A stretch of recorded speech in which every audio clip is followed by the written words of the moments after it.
Little Hand says it's time to rock and roll. Bring the noise.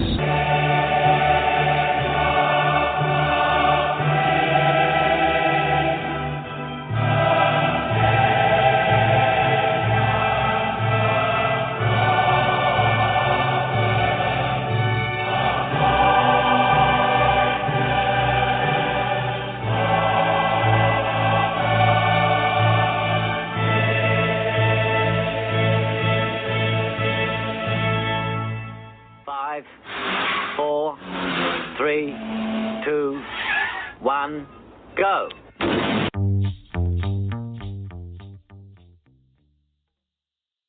Good evening, folks, and welcome to the Etims podcast. My name is Desi, and tonight I'm joined from Stoke by Ralph Mouth. Good evening, Ralph.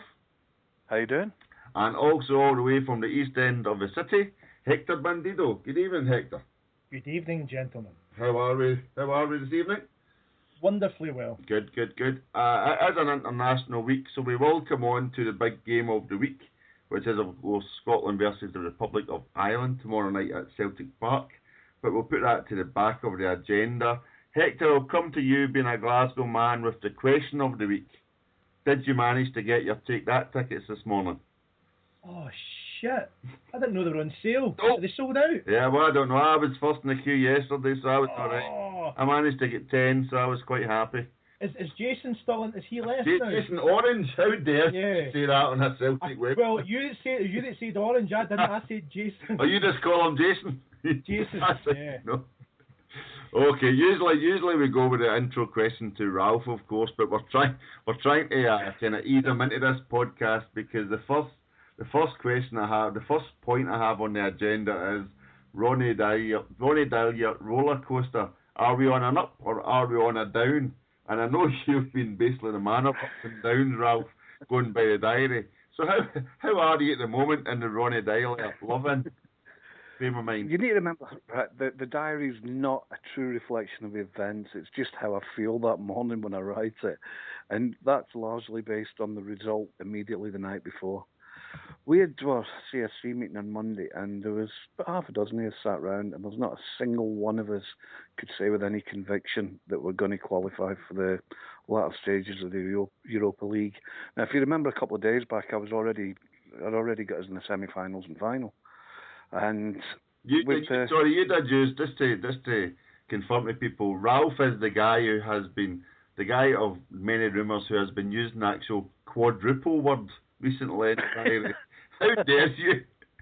You don't get to talk about that very often in November.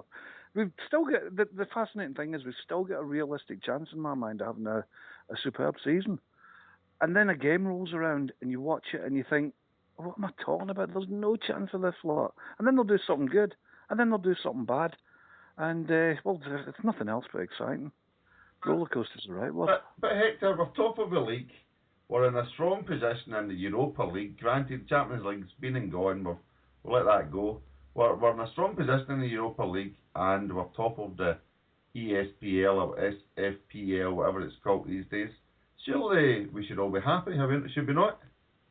Well, just your opening there when you mentioned we're top of the league. Right, the last podcast we did was about 3 or 4 weeks ago, and we were sitting 5th or 6th and just saying, look, this is unacceptable and get it sorted by Christmas. So, got to be fair, no matter what, 4 weeks, we've went to the top of the league. He's won every game, I think, since then, domestically.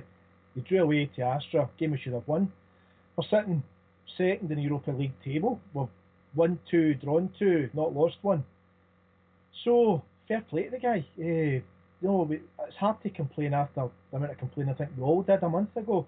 But as Ralph said, we're not playing brilliantly well, but we're playing a lot better now. And I think the biggest change has been the guy up front. Guidetti's he's been the catalyst, I think, for everything that's happened since he was scoring, I think, every game, 5 or 6 games in the trot. And he seems to have brought an air of confidence to the team. A wee bit of Gallus as well, I'd say, about him. And he's definitely a leader on the park, and other players are starting to perform now, which is good. So no, obviously a lot happier. I wouldn't say the quadruple by any means, because I I know you're kind of half. A tricky game against that new club in the semi-final. I know you're tongue in cheek. So you're not confident of winning the Glasgow Cup then? Well, that's the one. Obviously, I think the Europa League's a fucking cakewalk, right? But no, big improvements. Good to see. And hopefully, time with this next podcast, whether that may be in a few weeks' time, we're still top and still undefeated. But yeah, it's big improvement. Delighted with the improvement in the last few weeks. Long may it continue. I'm glad you mentioned Guidetti there, because Ralph, you have been having a bit of a love-in. I think maybe your doubts on Mr. Deila have been eased a little by your love-in for Mr. Guidetti. But I noticed in the most recent diaries, you've suddenly swung from sign this boy up, the future's looking so bright, to this guy is going to walk away and sign for someone else. Are you a wee bit kind of afraid that your dreams are going to be shattered once again? I think that's all it is, isn't it? You're just afraid that he's going to disappear at the end of it, at the beginning of something what could be quite wonderful. Guidetti's not going anywhere till June. You get these stories about other teams coming in, etc., in January and other offers available for him, but he can't. He's signed for us. Did we pay a fee for him?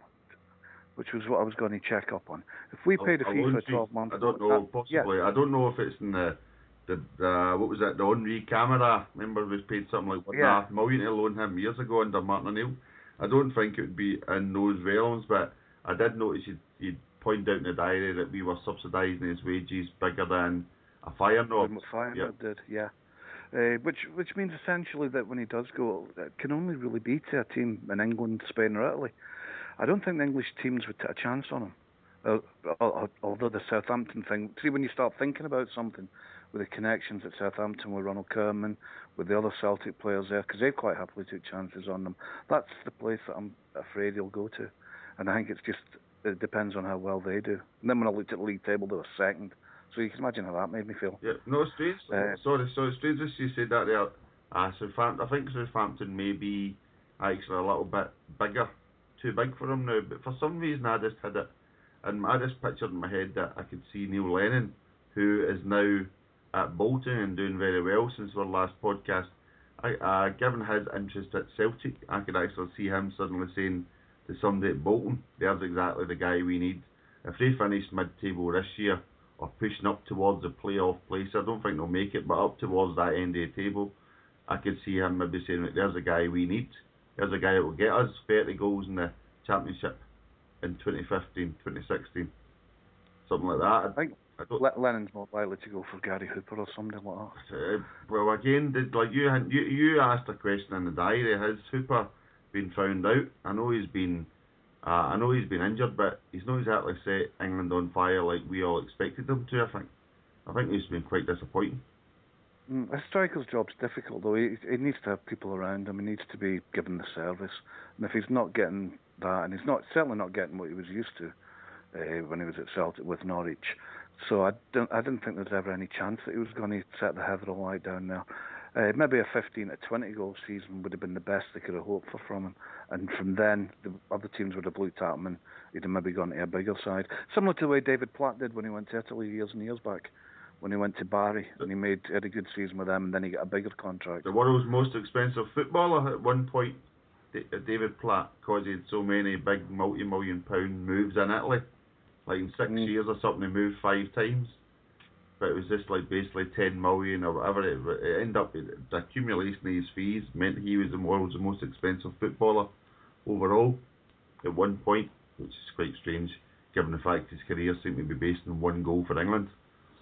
Mm-hmm. Then you mentioned Bolton again there, and it's looking more and more like Chris Combs might not even play again for Celtic. Well, I was going. Sorry, what? Because when Hector was saying there about Guidetti making his mark in the team, you can't ignore Stefan Johansson, the change in him since he's dropped behind him.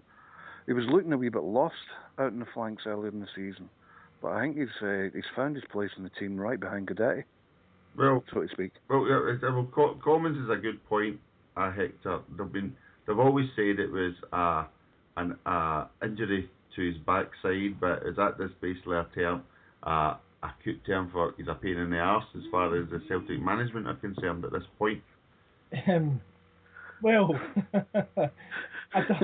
I don't think so, because did Delia not come out last week and say that Commons and Forest would be ready after the international break? And obviously Forest came back last weekend to get an hour at Pittodrie. So we'll soon find out next week or the week after, because if he's not even in the squad or getting a game, then we'll know there's more to it than meets the eye. But can I just get back to Guidetti a wee second? I think it's an interesting one, because Celtic have got a strong hand to play here. Number one, he's going to be with us a full season, right? So he gets to see the club, the surroundings, the fans and everything else. Gets to play European football, gets to play regular football, and probably be a bit of a star. But two, he's out of contract. So it then gives us an opportunity to sign a player that we wouldn't pay £5 million for. Like the fella, who was the fella, the Icelandic boy that we're linked with for a long time? Finn Bogason. Yeah. So it gives him a year with the club, European football, chance to be a star, win some medals. Then I think we could sign him. The challenge is obviously the wages, but if it's a Bosman and you're not paying £2.5 million or £3 million, and you factor that into his wages, then there's a big opportunity for us to sign this guy. I also like the way the guy talks about it's not just the money. You know, there's a bit of the Larson about him. There's a bit of this, I want to play for a big club. Celtic's a big club. The history, the fan base, the passion. And I think there's something about this guy that just stands out a wee bit from the usual, who come along for a season, then piss off to some mediocre team for £45,000 a week. So I would say we've got a strong chance of signing him. I'd agree with that, because he's been at the mediocre teams, hasn't he? He was at Stoke City for a while. He's been around the track, as it were, and he's still only about 23, 24. Yeah, so and he was at... On you go, sorry, mate. If he's found somewhere where he's happy, he's not losing anything by staying here for 3 or 4 years. Yeah, it's funny, financially or career-wise. He was at Feyenoord, and he had a brilliant season. And obviously he took a very bad illness, and he was out for about 18 months. But at Feyenoord, he had that connection with the fans there. Feyenoord's another big club. You know, they easily get 40,000+ fans, but they're passionate. And you've seen that at Celtic. We played Partick Thistle. The game we won, was it 6-0 or 7-0 League Cup game? And he gets subbed after his hat trick. And I remember him and Izzy went over to where the Greenbrick section would be. And Izzy goes over and claps, but Guidetti kept walking. You know how when a player plays their last game for the club, they walk straight over to the fans and throw their top in? But he went straight over to them, took his top off, threw it to the fans, and was applauding them. And I thought, well, wait a minute, this is only October and he's doing that. But there seemed a connection there, you know. And I don't know, maybe it's just me wishful thinking on my part, but I think this guy gets it when it comes to being with a club that has got the passion, has got the fan base, and wants to be a star and be loved. And that's what I think. Could be completely wrong, but that's what I think. I am going to send you a picture of George Guidetti tomorrow morning, just to give you a wee reality check there, Hector. I can see your eyes misting over with love. Mm-hmm. Big man love, by the way. Big man love. Yeah, I mean, obviously he's done great. And it will be interesting if we do manage to qualify in the Europa League to see him getting into Europe. Ralph, do you think there's any pressure on him over Christmas to actually read another book? Because I noticed you were talking about how he managed to read Zlatan Ibrahimovic's book, and that's the only book he's ever read. It's interesting to see that he's listening to Zlatan Ibrahimovic, and if you take into account Henrik Larsson as well, that's two of them have got a very high opinion of Celtic. Larsson obviously more so than probably anybody, but if he's listening to those two will tell him to stay where he is. And again, that's all good news. The only thing that worries me is the Ronald Koeman thing, because he was his manager at Feyenoord when he had that good season. Yeah, but well, just when we're talking about the Dutch connection, there was a good point in the diary today about Frank de Boer and Van Dijk. One's called Ronald. One's called Frank, who talks very complimentary about Glasgow Celtic and your football development. Is that correct, Ralph? One missed a penalty. And the other one's giving some sound advice to our central defender. But it's about time that the paper started putting that kind of thing in. They mustn't have had anything else to write, because we've had Skipovic linked with Spain. We've had the usual stuff about Van Dijk. Skipovic. Who's this new guy? I can't get in him. I was talking to a Serbian fella yesterday.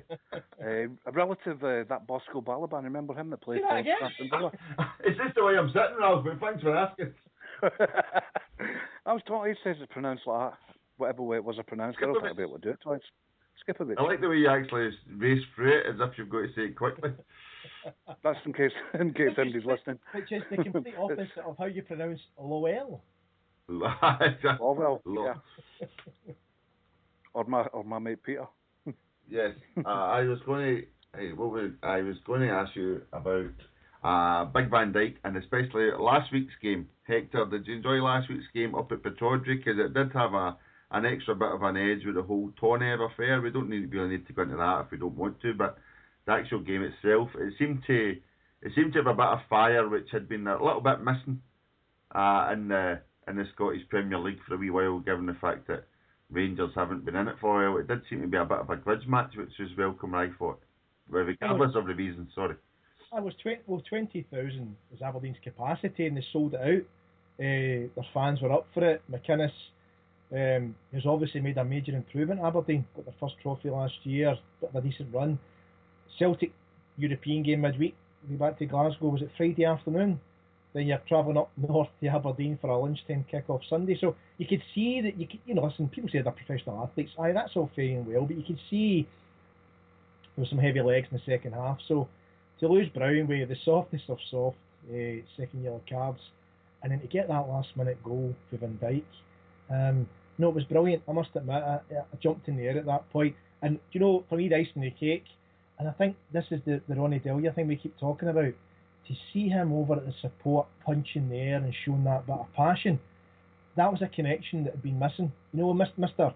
Ice Cool and standing to the side a bit and not saying too much, but really getting emotional and come on.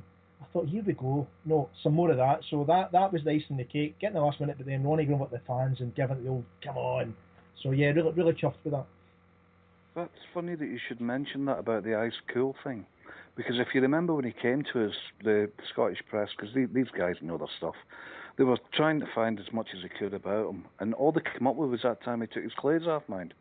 When they, did they win the league, or were they avoided relegation or something like that? And he was doing his press-ups in his pants. Now, that does suggest an outward kind of character.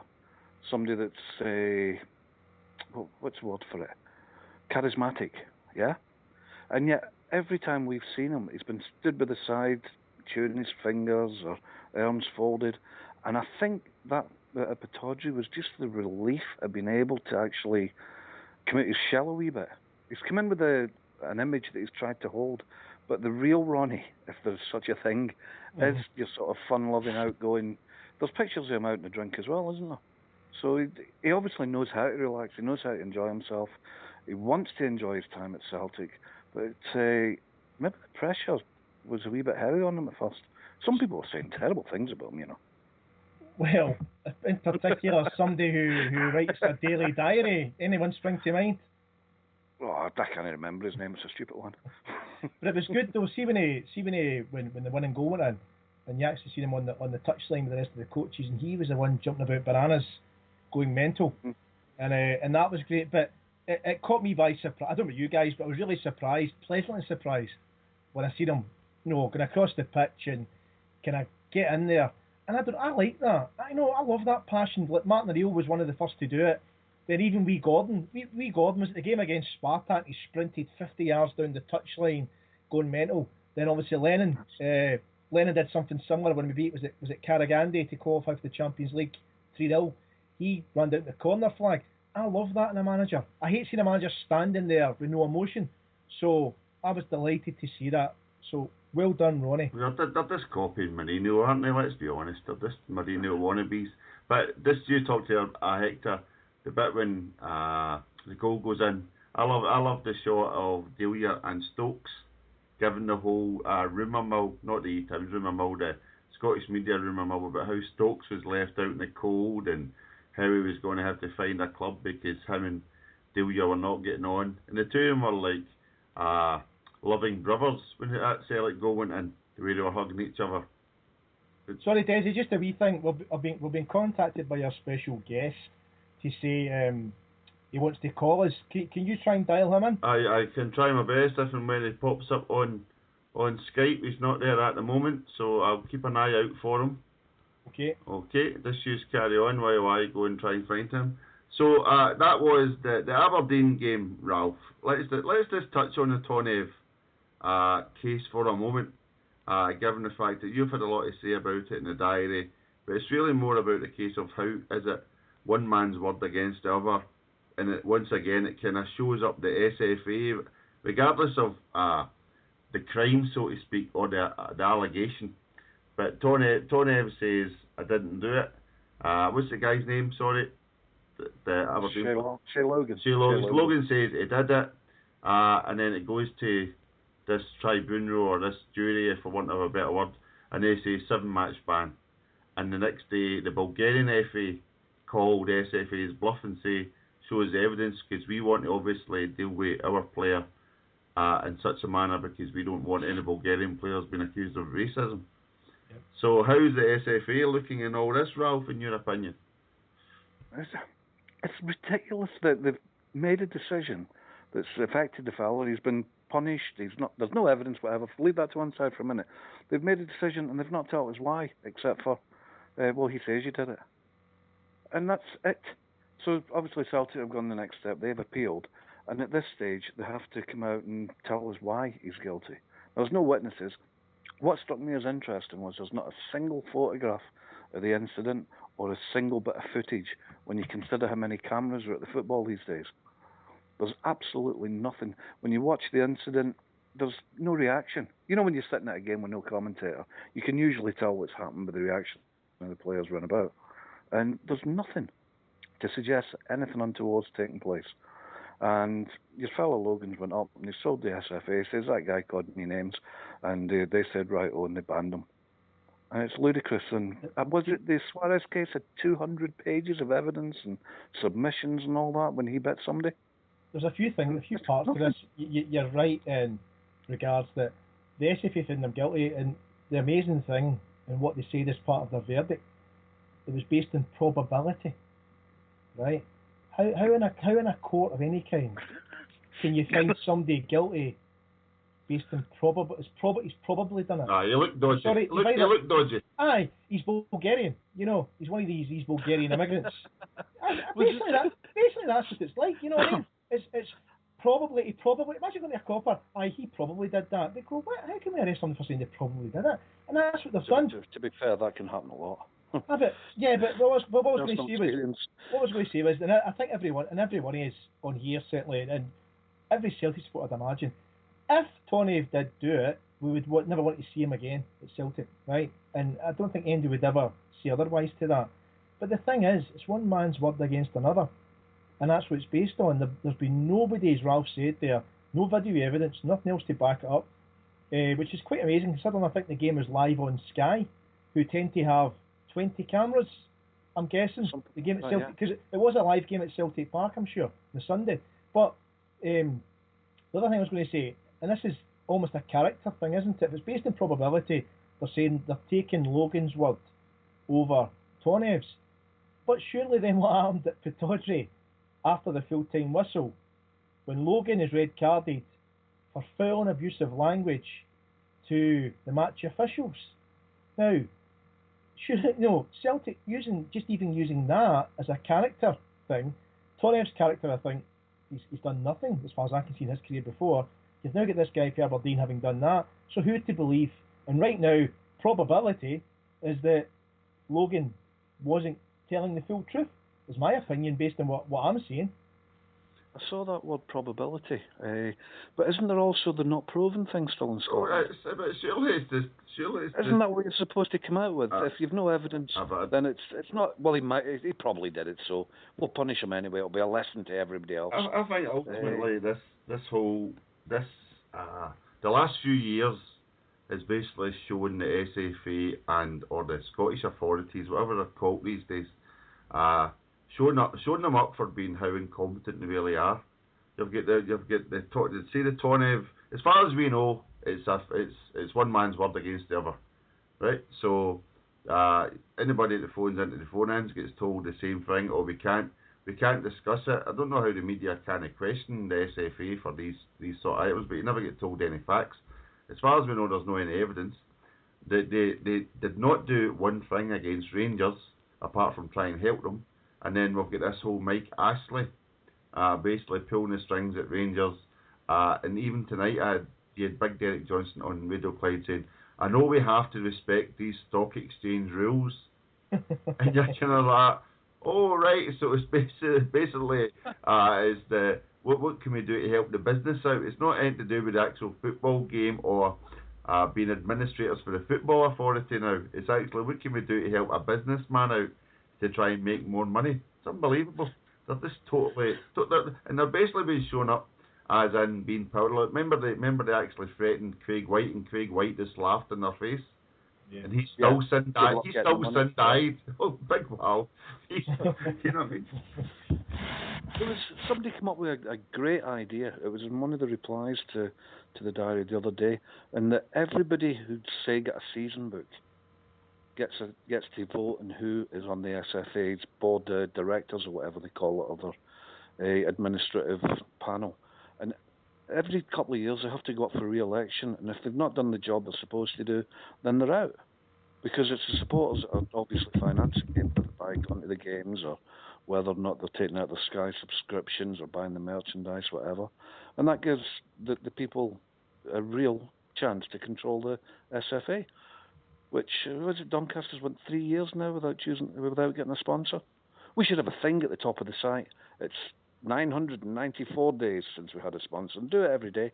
Maybe somebody will notice it and actually ask the guy what he's doing. I'm just trying to think here. Did anything ever happen with the Craig Levein case? Remember years ago when Craig Levein was at Hearts, and they try to ban him, or they try to impose something like some fine on him, and they basically said I'm not paying it. Did that ever actually get sorted, or was it a gentleman's agreement? Because remember they actually refused. It was something like was this when he said that there was no point in us turning up? They might as well just give the points to Rangers. So remember, and they get fined, and they basically said, Hearts said, well, we don't recognise the fine. And I'll have to go and look this up, but I just remember that being, it was basically the first time somebody turned around and went, no. And they went, and basically they went, what you got to do about it? And they were just kind of left there standing, wagging a finger into the wind. There was also the other one when Walter Smith was the Scotland manager. And obviously he left Scotland to get back to Ibrox. And the big thing at the time, I think he was certainly under contract. I'm not sure how long was left. Say it was 18 months or 2 years. But the SFA were due compensation. And it came out at the time that they never received a penny from Rangers at the time. And nobody ever clarified if they ever received that money. So there's so many things there that it's almost as if, well, people forget about it. Let it get past 6 months or 2 years and it'll soon be forgotten about. And that seems to be the kind of culture. They put their heads in the sand and just forget it ever happened. And that's pretty sad, actually. Yeah. It does make you, well, because obviously if that's happened, they're not accountable to anybody. And they do become their own little secular power. What was it called them, a fiefdom? Their own wee fiefdom, and they do. And it's time it was all broken up. No, but there's the whole point. Lawwell is actually in charge of it now, so is that not the whole point? We're trying our best. I'll just wait to see if we have any luck. Skype is not always our best friend. Well, Wall is part of the fiefdom now, is he not? As far as I'm aware. He's working to bring the system down from within. Is he not the chief of the chiefs and the fiefdom chiefs? I mean, is he not the main man? Sorry, Hector, could you say that again? I was up there with Skipovic. Well, I do it in a Serbian accent. He's certainly involved, and obviously, Ogilvy's out, isn't he, after this year? Is he, or is he moving up to UEFA or FIFA or wherever you can get found? Him and Gavin Masterton's going into business together.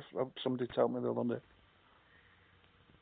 Because that was it. Was it the latest FIFA? FIFA have taken an investigation and decided to reword the finding of the investigation. Have you seen it? To blame England for the whole Qatar World Cup. Qatar World Cup.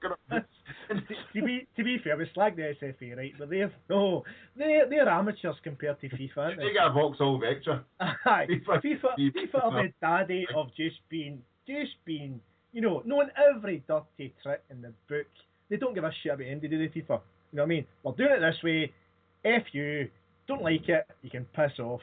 You know what I mean? You've got to respect that. Can I just check who's all on the call? We've got Hector. Hello. We've got Ralph. Yep. Do we have anyone from the Emerald Isle on the call yet?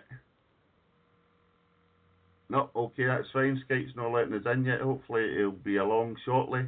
He's showing as on, but... Evening, gents. Oh, my goodness. Ladies and gentlemen, all the way from sunny Dublin. Are we allowed to use your real name tonight, or do we have to go back to your former Etims moniker? Who's Monica? Do what you like. Monica Skipovich, that's your new name. Former Myles O'Wood, a.k.a. Brussels Sprouts. Monica Skipovich. Welcome. I quite like the sound of a Monica Skipovich. I got on the internet and looked for that one. Ladies and gentlemen, Jesus Christ, you're just as bonkers as you all were 5-10 years ago. welcome to Connor, a former member of the Etims team, who used to reside in Dublin, used to reside in Brussels, and used to write in the Brussels Sprouts piece for Etims.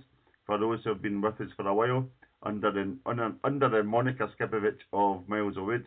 Connor's now back in Dublin, and we've asked him to join us tonight to obviously talk about state aid, the next big item on our agenda. State aid. Hold on a minute. Myles O'Wood, Hector here. How you doing? All right, Heck. How's it going, buddy? Always great to hear your dulcet tones. How's the lap dancing business going in Dublin? Not as good as it was in Brussels, my friend. The looking bar. Reece Davey sadly misses that. He's currently in Vegas having to make good. Down, lads. When I left Brussels and you boys didn't visit anymore, all the lap dancing bars closed down in Brussels. You do realise that, don't you? We can only apologise. Myles, you don't know Ralph. Ralph is the writer of a diary. Ralph, Myles, Ralph. All right, Ralph. Yeah, and you used to think Brussels was wet and sad. Myles, Ralph lives in Stoke. Stoke on a wet Tuesday night. Exactly. There's plenty of pound strip joints in Stoke on a wet Tuesday night. So pound stretch joints, Rob. Totally. You're lucky you've dismissed us talking about the Ronnie Deila roller coaster. How are you finding our Norwegian manager at the moment? I think it's got a hell of a lot better in recent weeks. I thought he was seriously out of his depth earlier on, but got to give the lad time, don't you agree? I would. And talking about giving someone time, you aren't just back from the jail due to giving Roy Keane abuse in a hotel room, are you? Yeah. That wasn't you in the lobby ripping up his autobiography. It was just an overnight cell, it wasn't. It was no big deal, Do it most nights.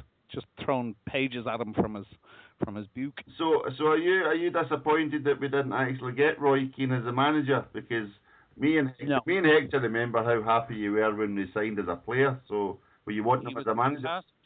Come on, lads. He was a fantastic player. He came to us at the end of his career. Did you think you were joining here tonight for an old pals act? We were going to act as if. Kind of did. I thought we were going to talk about Scotland, Ireland. Oh, we did that. Yeah, we did that last night. This is scapegoat.com.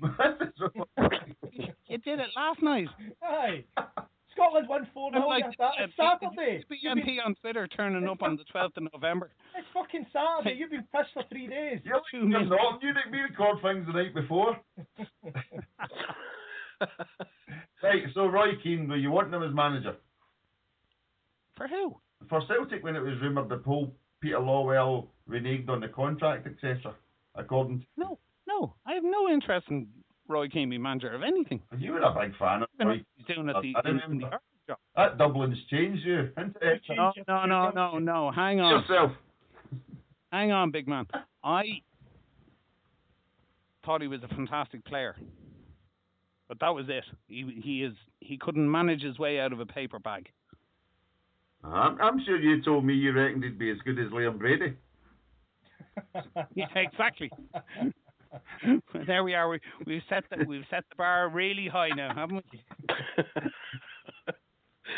So, are we wanting to discuss? In fact, are we wanting to discuss state aid at all? Do you want to cover that, Hector? I know it was on your agenda. Yeah. We'll cover state. That'll take us 50 minutes because I think we're getting into an area where Mr. Myles O'Wood's quite strong, isn't he? Yeah. Because he was in Brussels for such a long time, so he knows how the bureaucrats work because he was one for 25 years, so he can tell us all about it. Do you want to give us a bit of a background then, Hector? Sorry, Myles. No, just Hector's want to talk about the whole state aid issue at the moment. Hector, do you want to give us a quick?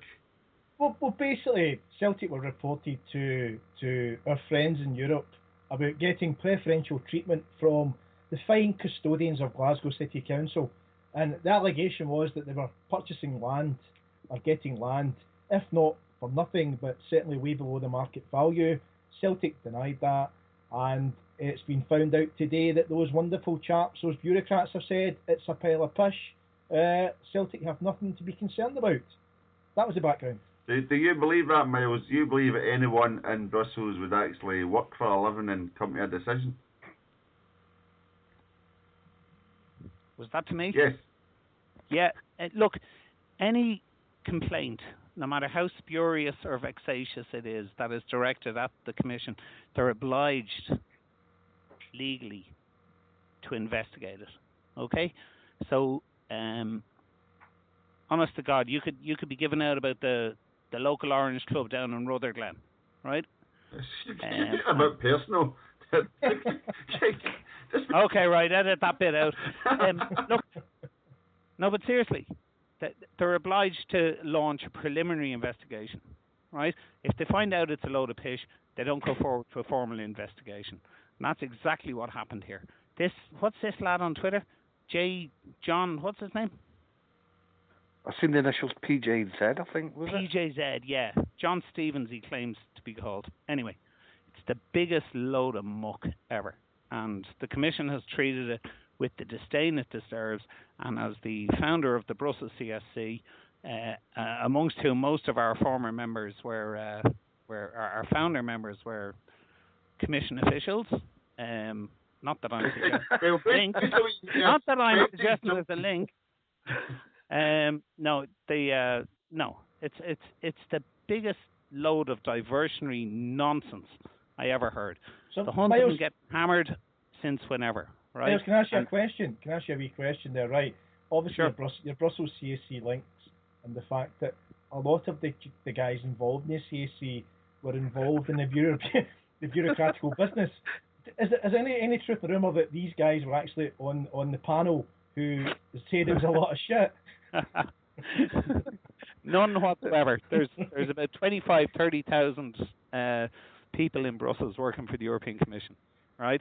Are they all members of Opus Dei?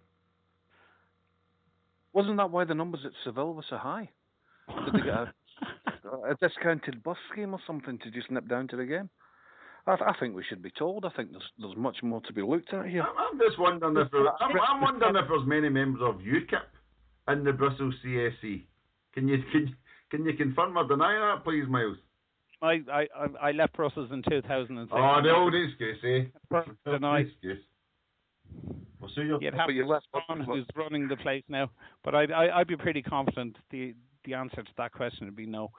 Well, I have to say, Hector, I was up at Celtic Park today collecting my tickets for tomorrow's match, and state aid or not, it is looking rather lovely these days, the whole Celtic way, and then you cross over towards the Emirates, and even the back end of the Marnock down at Shawfield, that has also got a new lovely lit walkway into it. So I congratulate the state aid guys if they were behind it at all. Yeah, I'd love that they were, but at the end of the day, it was all paid for and it wasn't done illegally like some people across the city. So, Indeed, okay. So that means if we've not used that connection yet, what else can we put in for? Because they're quite good at giving out grants and things, aren't they? If we've got somebody on the inside, we can have all sorts of wee bonuses. Yeah. Cultural heritage, yeah. Absolutely. I'm amazed Celtic haven't tapped that at all yet. And of course, if these people over there wanted to come over and see the fruits of their work and what they put into the area around East End of Glasgow, we'll need a big, huge hotel for them as well. So we could build one here. Have you never seen Hector's house? Not since I was about 4. Yeah, that was never on when you were 4, Ralph. Well, I've met you. I know. Telly wasn't invented when you were 4. So they tell us we put coal in the get back. the EU involved. We'll get the EU involved. We'll have a floating casino on the pitch before you know. Oh, no. See, I like a man with vision. That's exactly what this country needs. Right. So What happened to the last guy with that idea anyway? What's his name? Sir David something, isn't it? I think he's currently in Jersey, is it not? Maybe. All right, okay. Did you say jail or Jersey? Jersey. There's no chance of jail. No chance of jail. I will see. Right, boys. Are we going to? Don't worry. We're getting there. If you stop. I'm going to talk about this game tomorrow night or right, not. Yeah. Don't worry. Right, okay, I'm coming to that. But before we go on to it, Hector, have you sent out a question to the Twitterati tonight to see if we can get some humorous topics onto the podcast for once? I did indeed. What's the question? So the question we put out to the internet bampots tonight is this: what could you say to Roy Keane to make him want to punch you? Okay, so that was the question we put out to the masses tonight. So Myles, any ideas from you?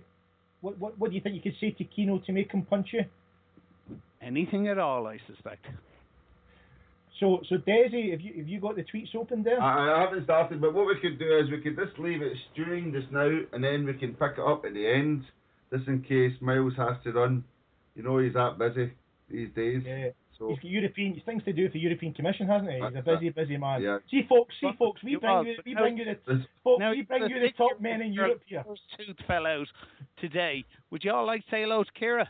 Hello, Kira. Hello, Kira. Hello, how are you, Kira? Good. Do you like Roy Keane? Yes. Tell your daddy. Has your dad still got posters of Roy Keane on his wall? Do you think Ireland will beat Scotland tomorrow? She hasn't a fucking clue what that accent was. Well, maybe you should work on your accent then. Accent's a disgrace. Okay, Hector, I do have it twittered up if you want to throw a few out. I like donkeys. I just looked at donkeys there. Can I have your autograph? Wait a minute. Can I have your autograph, Robbie? Oh, fuck no, don't bother. It's you, Roy. It's very good. Guy here called Greg says, "Did Big Mick McCarthy pump your wife?" Right, now that we've got Myles in a good mood, so he knows exactly why we've got him on. Scotland versus Ireland tomorrow night. The Euro 2016 qualifiers?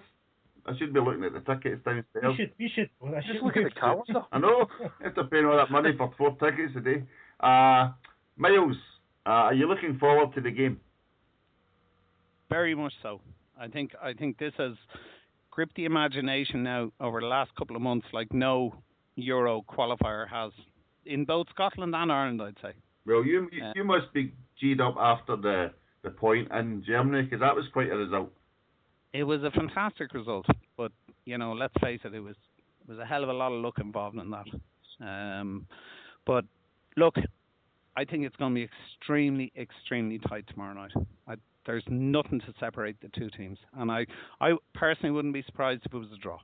And I know you'll be disappointed with that, boys, because I suspect you're expecting a comfortable win, but there's a spirit in this team now with Martin there and even Roy, and of course there's a spirit there now with your side over the last year or two with Gordon, but it wouldn't surprise me in the least if it was a draw.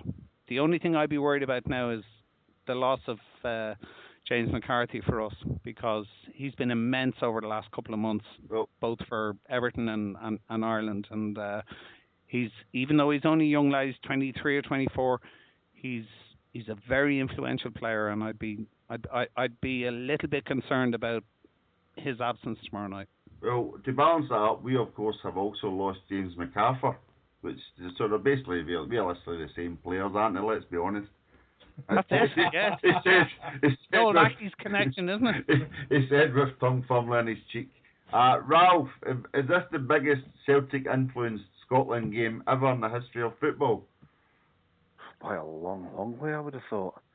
It's also interesting, of course, it's at Celtic Park. And was it Craig Brown came out in the week and said that all the players prefer playing there and everybody loves it? But if you were listening to Radio Scotland the other night, Davy Weir says that if it had been at Ibrox, then Scotland would have had a much greater advantage. So maybe we've got it wrong. I'm trying to think of a reply to that, to be honest. Hector, can you... the thing that kind of got in my head there was you listening to Davy Weir, Craig Brown and Radio Scotland and you live in Stoke. It's as if you've tapped into Presbyterian.fm. Yes.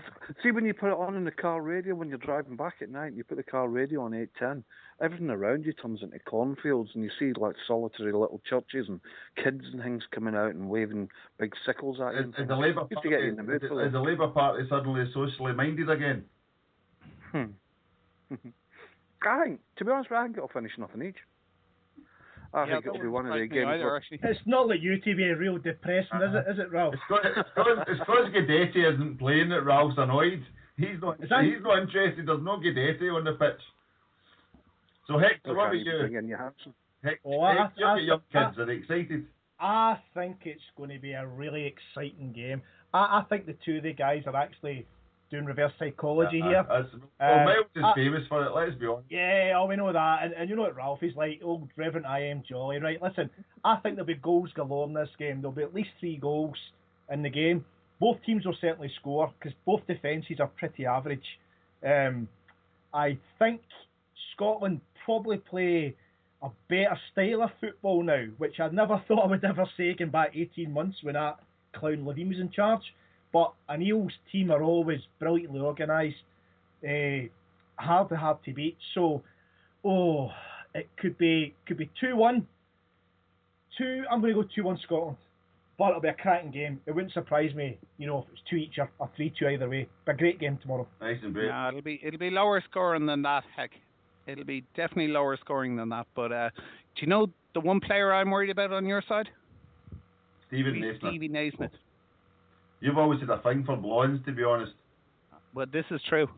You remember that club, don't you, on the way back from Stuttgart? Yeah. Just to forget. The Miners Club. Don't say Miners nowadays. There's people listening. Operation U3, I just like to apologise. No, Naismith is no less than McCarthy at Everton. Naismith is in the form of his life, I would say. And he's scoring goals for fun for club and country. And... as an Irishman now, I'd be worried about him tomorrow night. Well, you'll probably just be thankful that Chris Boyd hasn't made the squad. Does Naismith's comments since he left Rangers, does he not strike you as the most un-Hunnish Hun they ever had? Naismith, the guy who said this new club means nothing to me. Exactly. Stephen Whittaker. Yeah, exactly. And he did at the time. He came out and he said, he said it's a different club. I'm away now. He's no regrets about leaving them, and he's always said that it's a new club. Yeah. So can I just check, Myles? Is Anton Rogan in the Ireland squad? No, Kevin Moran is. So watch out.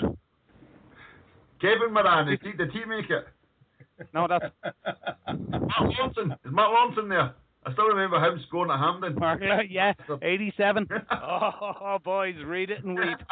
And Mark Lawrence taking the cheeky wee free kick and burying it. Yeah.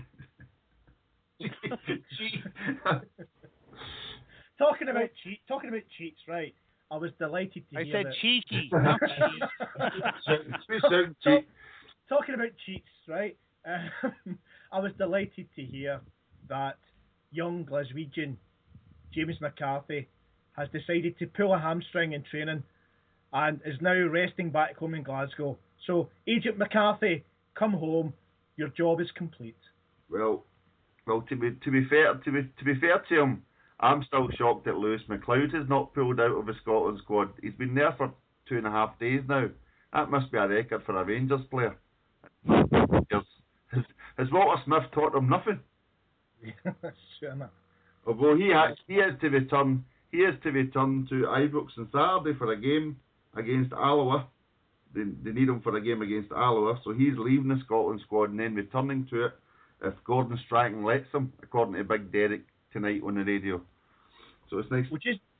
Sorry, I was just going to say, just on the game then. So today, obviously, I work in the city centre of Glasgow, and a lot of the Irish fans have started arriving this morning, so at lunchtime. There's quite a lot of them out and about. But we hear there's going to be about 10,000 coming over for it. So I think tomorrow, during the day in the town centre, is going to be a brilliant occasion, a brilliant atmosphere. And then obviously the match itself, 60,000 at Celtic Park, it's going to be something else. So it's going to be some occasion. And as you say, the Celtic connection, the two managers, the two assistant managers as well. Right. Yeah. Yeah. Obviously. Yeah.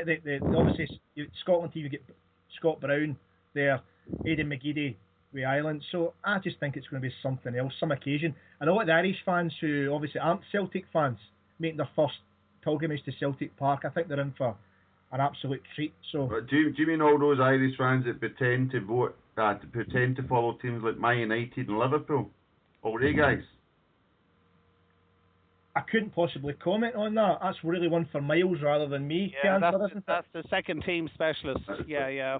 I follow Man United or Liverpool or Arsenal, but Celtic are me second team. Although you do see quite a lot of Chelsea. You do see quite a lot of Chelsea tops in Dublin these days.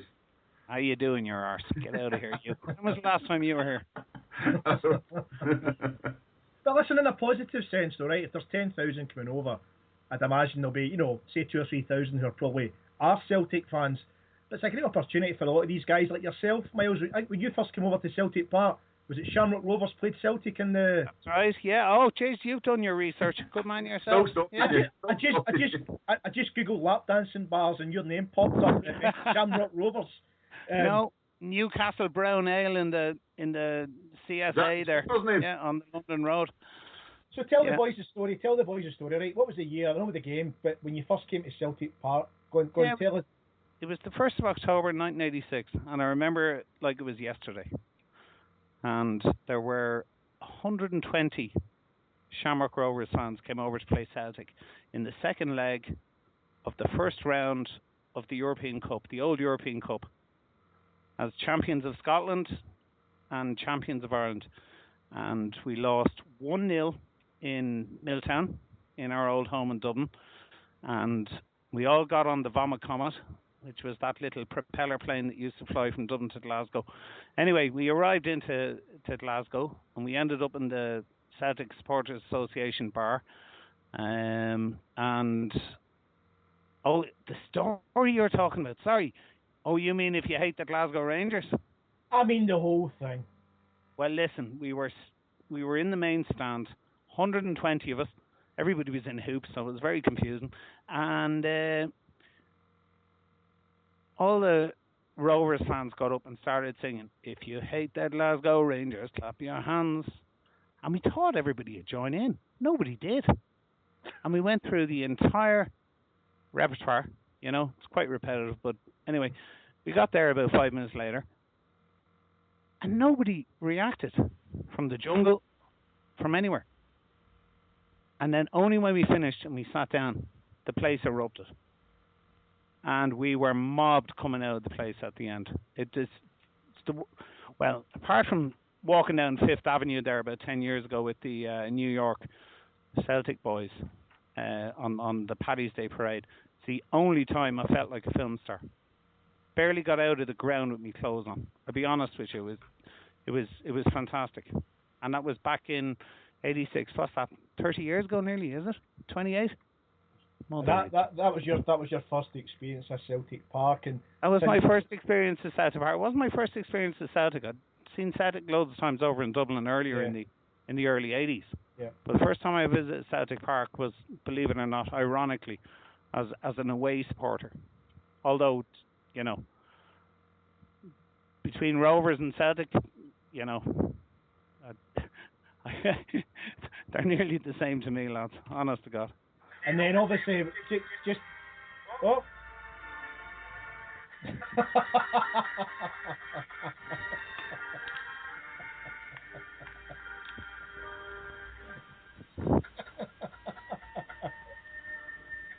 Lovely. Thanks, man. Back off now. I was trying to get out of work for 5 minutes there.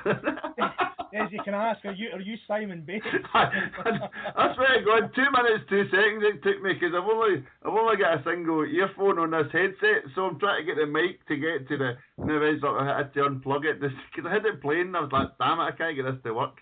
Oh, that was good. And there's another wee story. Very quickly was our man Connor came over from Dublin. One of his kids. Was it 2 or 3 years ago, Connor? And Celtic played St Mirren, wasn't it? That's right, the 7-0, yeah. 7-0. And then the week later, St Mirren beat us 1-0. But that was a great. That was your kid's first visit to Celtic Park, wasn't it? That's right, yeah. The two boys come over, yeah. That's right. That's more than 2 or 3 years ago, though. Really, aye.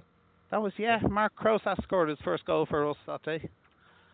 I think Naka scored a hat-trick, didn't he?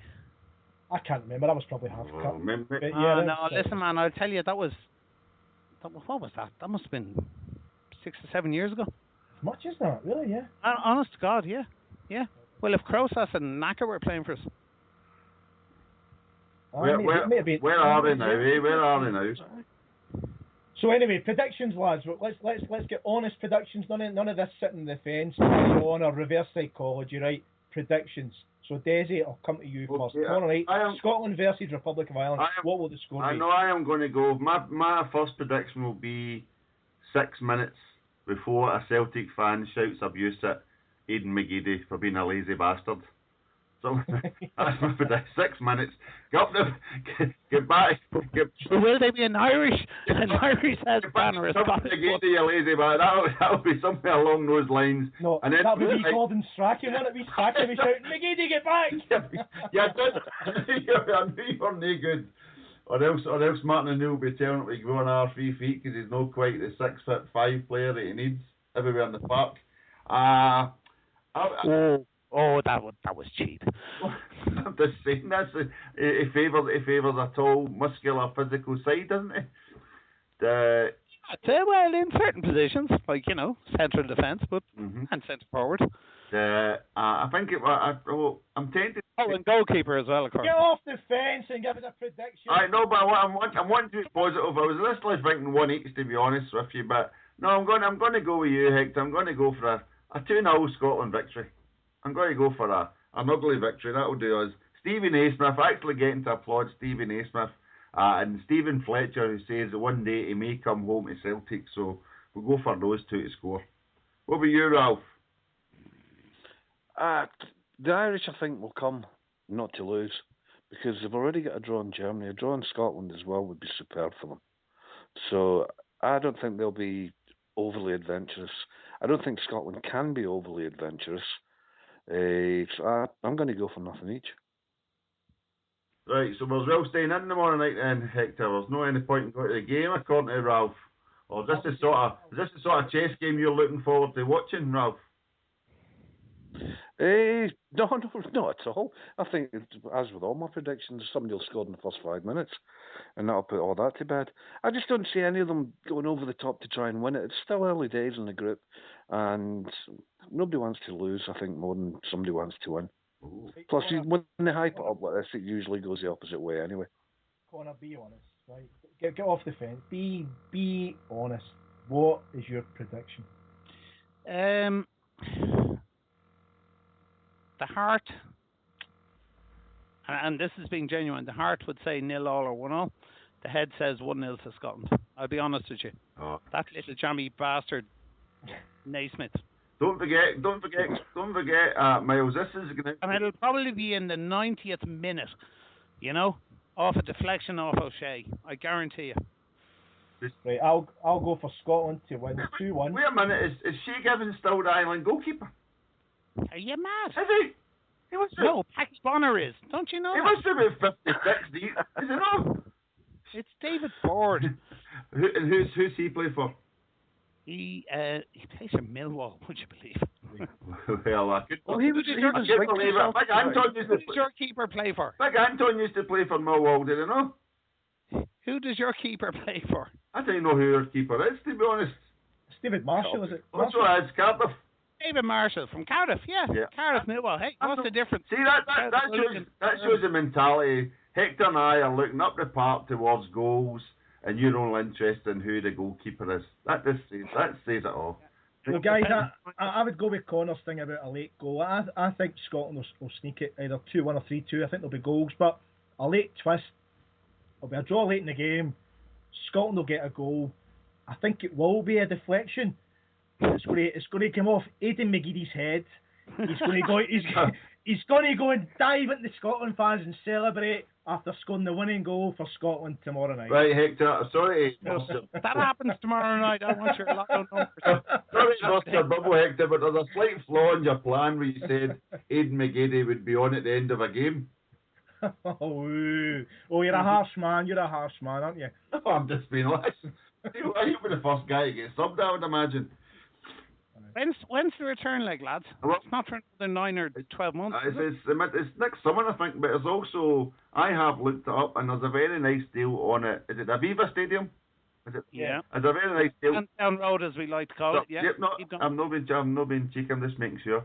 It's something like 200. You know about naming rights? No, well, I'll sell you them for £1. There's something like €200 for a deal, and it's your hospitality. It's a nice seat to watch the game. Oh yeah. You get your big beer pump. You get your own beer pump. Yeah, the Premier seats in the Aviva are brilliant, and they don't cost any more than the others. You just have to get in early and get them. They're fantastic. I thought that looked a good day out if you could afford. Yeah.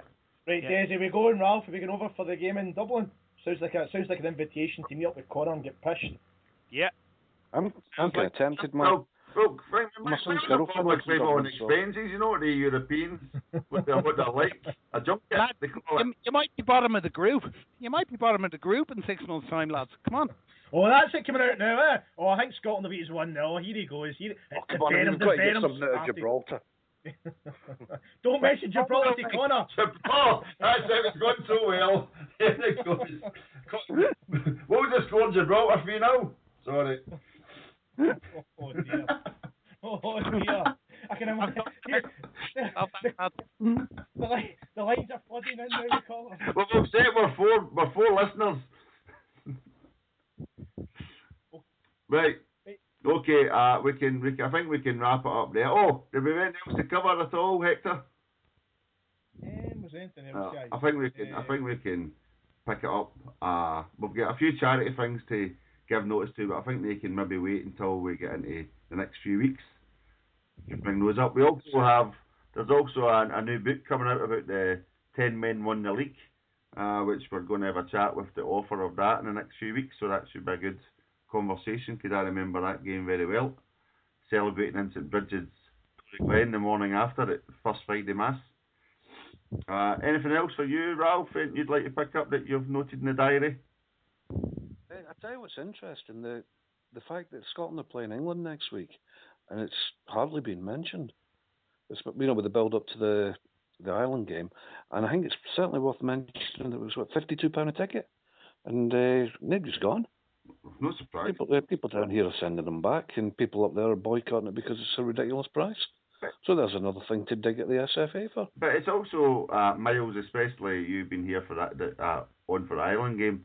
I mean, you look at the importance of the Ireland game as one of the biggest, probably the biggest game of the season, realistically, this year for a lot of us. And then you've got some diddy game for the Scotland against England, which matters not one jot. I dare say you won't be bothering to tune in to watch it next Tuesday, Myles. No, well, yeah, it's funny. I mean, look, friendlies are completely irrelevant. You know, competitive games are what matter. We're playing America. We're playing the USA. The same night you're playing England. You know, but because there's that history of Scotland v England, I'd be more likely. I'll be honest with you. I'd be more likely to tune into your game now. Even though the prices that you've mentioned there are outrageous.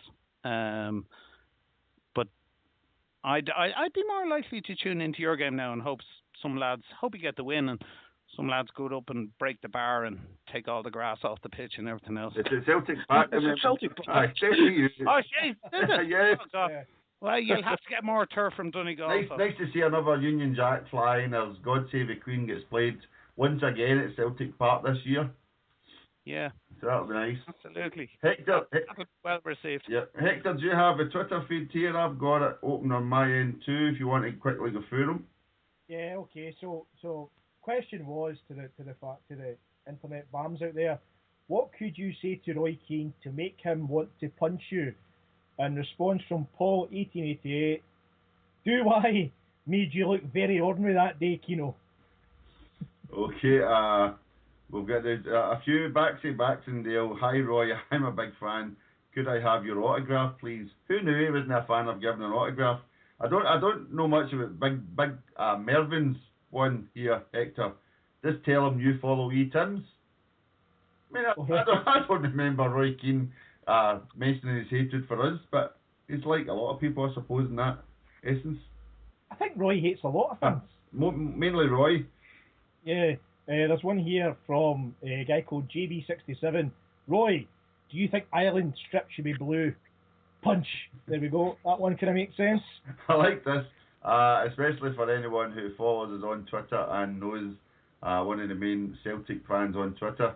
Jamie Kildare, are you Willie Keane? Jamie Kildare favourite to tweet with me. Are you Willie Keane? So that goes out to Willie Keane in Manchester. Who's probably... I like this one for Biffo Celtic. He goes, Roy, you aren't as tough as Vieira. Not even close. Yeah, here's one for you, Myles. A good well wish, Jack. Oh no, I think this is from you, Hector. Have you just been trying to butter up the Island fans again? All joking aside, I'm delighted that tomorrow's Islands fans get to visit their spiritual home in the East End of Glasgow. You crawler. Absolutely. It's been by the way, Twitter's been brilliant this week with the wind-ups with people. What a laugh it's been. This one's great, so I've got to say this one. This guy, Hughesy Boy, question for Roy. Roy, your dog's a dick. Simple but effective. Or elsewhere, one that may appeal to Myles' sensitivities. Kevin McD, a puncture chocolate Labrador. After your wife.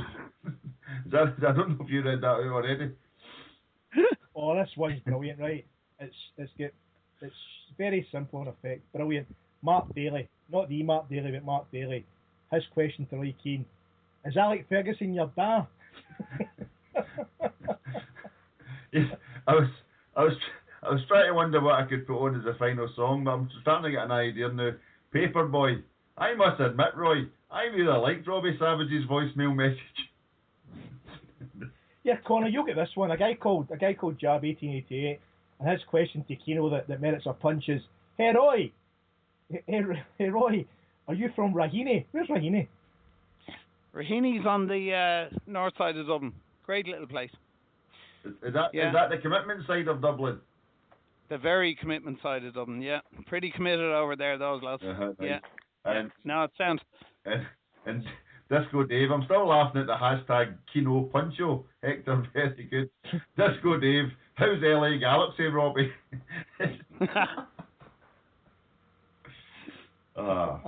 Very good.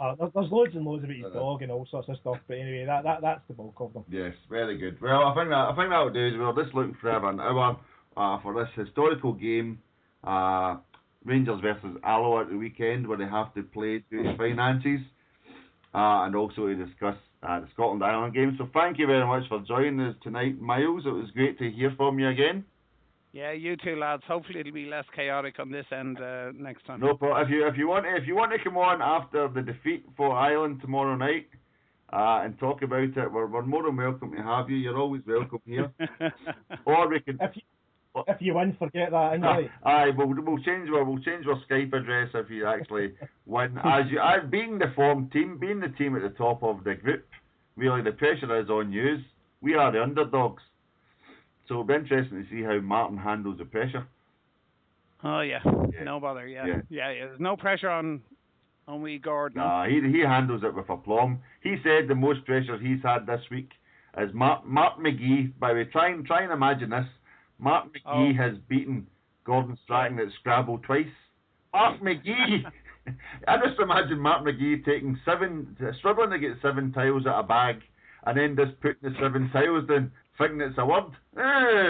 Is that not a word? Yeah, 7-0. Yeah, Mark. That's a word, yeah, mate. Or even starting to, even putting some salt on the letters and starting to eat them. That's a hell of a crispy, is it? No, just carry on, Mark. Carry on. Lads, is it true or is it an urban myth that when some journalist asked Strachan for a quick word and he just said velocity? Yeah, that's true. That was at Southampton, I think. That's true. Did that really happen? Can I have a quick word? Velocity. That's genius. That's absolute genius. Oh, there's a few. If you look them up on the web, I think there's a good wee collection of them. It's been quite funny. Yeah. So hopefully we'll be laughing tomorrow. No, great lads, the pair of them. Hope it's a draw. Thanks very much. See you next year back in Dublin. That's where we can revisit it for the second half. All right, take care. Batter you. We'll batter you in 9 months. Thanks very much for coming. See you later. All right, boys. Thanks. Take care. Hail, hail. Hail, hail. So it's thank you to Hector and Ralph, and we'll leave you with this. I think you are the right man to turn things around here. No. You get asked stupid questions, I'll give you stupid answers. You know, with the chances that could be for you, you know, that phone. There you go. Are you all right now? Good. Your missus looking for you. Oh, I'm not doing it again. No. Oh, no. Just pick it up again. No. If you can't get the job right, no, forget it. Same question, but I mean, West Ham. No, it's the same question. Your guy's phone went off there. Bad professional. If I get to stick if my job's not done. So we can forget that question. Next one. You need to put it a different way now, don't you? Listen, I've got more important things to do than that. For instance, I've got a yogurt to finish by today. The expiry date's today. And that could be my priority rather than Delgado just now. When it's 1-0, do you always feel there's a chance of getting back in it? Yes. And when it's 5-0, I always feel there's no chance of getting back in it. Thank you for stating the obvious. Yeah, that was wonderful. Well, Gordon, all good things have to come to an end, and bang goes your unbeaten record this season. Can you take it? No, I'm just going to crumble into a wreck, go home, become an alcoholic, and maybe throw myself off a bridge. We were just boring, to be honest with you. Totally and utterly bored. What do you put that down to? Boring football. Things are looking positive, aren't they? There's no negative vibes or negative feeling. Apart from yourself, we're all quite positive about here, I think. But since you've come along and dragged up every miserable negative factor you could possibly bring to the club, what we're going to do is take you by the scruff of the neck and boot you at the door because you're like a blooming... There's a cloud following you. And the main thing is to win tomorrow? No. The main thing is to enjoy life and all the rest of it. Fantastic. And be healthy. Were you strong in a defensive wall, Martin? I can imagine you in the wall with your glasses on, sort of flinching a little bit like Benzema did. Or did you stand strong? Well, that's very nice of you to say this here. I actually didn't wear glasses when I was No. Okay, so what you're seeing now is an older gentleman, you know, but I did actually play the game at one time. Fabio wasn't terribly sure that I did. I had to remind him that, despite the fact there's 2 World Cup winners here, actually, when it comes to the Champions League, it used to be called the European Cup. I've won 2 of them. I'd just like to know how many you 2 have won. But and I was braver in the wall than you suggest.